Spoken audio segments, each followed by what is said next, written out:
안녕하세요. 책보자 스이밍입니다. 오늘 소개할 책은 바로 세이빙 어스입니다.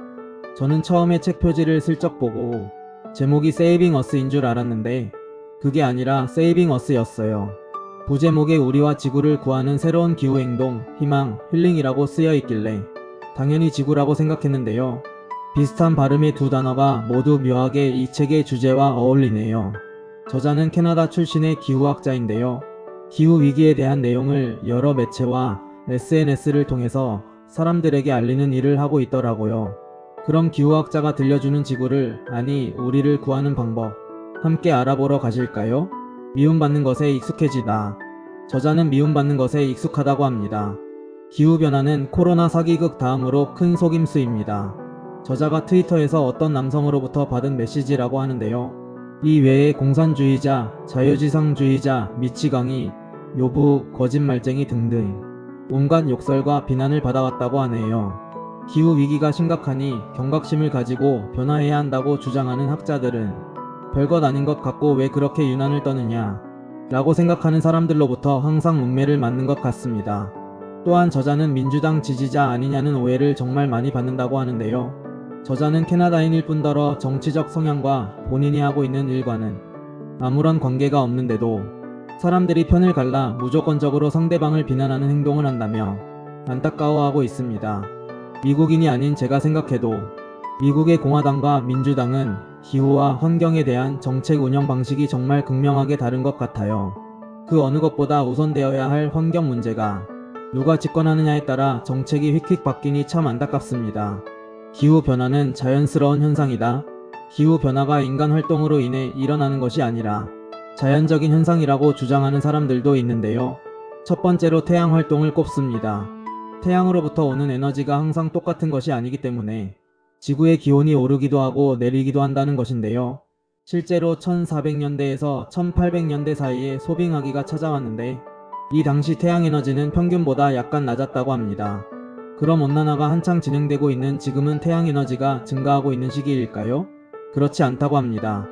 1970년대 이후 위성 방사선 측정기 데이터는 태양 에너지가 감소해왔다는 것을 보여주고 있어요. 만약 태양이 원인이라면 지구는 점점 더 시원해져야 정상인데 오히려 반대로 가고 있죠. 이 외에도 화산 활동의 영향, 지구 궤도 주기의 영향 등등을 이유로 들지만 이들 모두 현재 지구의 기온이 올라가는 것과 연관이 없다는 것이 밝혀졌습니다. 결국 우리 인간 활동이 약 100에서 150년 동안 지구의 기온을 가파르게 상승시켰다고 볼 수 있어요. 빙하코어의 기록에 따르면 산업혁명이 시작되기 전 대기 중 이산화탄소의 농도는 평균 약 280ppm이었다고 합니다. 2021년 이산화탄소 농도는 50% 늘어나 420ppm을 넘어섰어요.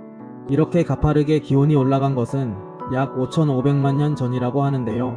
당시 기온을 유추해보면 약 10만 년에 걸쳐 5에서 8도 상승했고 해수면은 오늘날보다 60m 이상 높았다고 합니다. 과연 이것이 앞으로 우리가 맞이할 미래의 모습일까요? 지금보다 5도 이상 높아지고 해수면이 60m 이상 높아진다면 지구상의 생물 대부분이 멸종하게 되지 않을까 싶네요. 왜 실천하지 않는가? 기후변화가 심각하고 인류의 미래가 위태롭다는 것을 알면서도 우리는 왜 적극적으로 액션을 취하지 않는 것일까요? 당장 나와는 관계없는 아주 먼 미래의 일이라고 여기기 때문일 겁니다. 극지방의 빙하가 녹아 북극곰이 먹이를 구하지 못하고 굶어 죽는 모습을 보면서도 우리와는 관계없는 일이라 여기며 그저 안타깝게 바라보기만 할 뿐이죠. 게다가 기후는 공유지의 비극에 해당합니다. 나 하나 잘해서 뭐해? 지금 내가 이렇게 힘들게 기후변화를 막기 위해 노력하면 나만 손해 아니야? 라는 생각에 편하고 쉬운 방법을 택하게 되죠. 전 세계의 나라들이 함께 모여 지구를 보호하자고 의기투합해도 결국 자국의 이익에 좋지 않은 영향을 끼치게 된다면 제대로 지켜지지 않을 확률이 높습니다. 코로나 시절 친환경 드라이브가 강하게 걸릴 때 전 세계가 한 목소리로 ESG를 외쳤던 적이 있었죠. 어느새 이 단어는 마치 원래부터 없었던 것처럼 쏙 들어가 버렸습니다. 저자는 기후 위기를 벗어나고자 노력하는 것을 보험을 드는 것과 같다고 이야기합니다.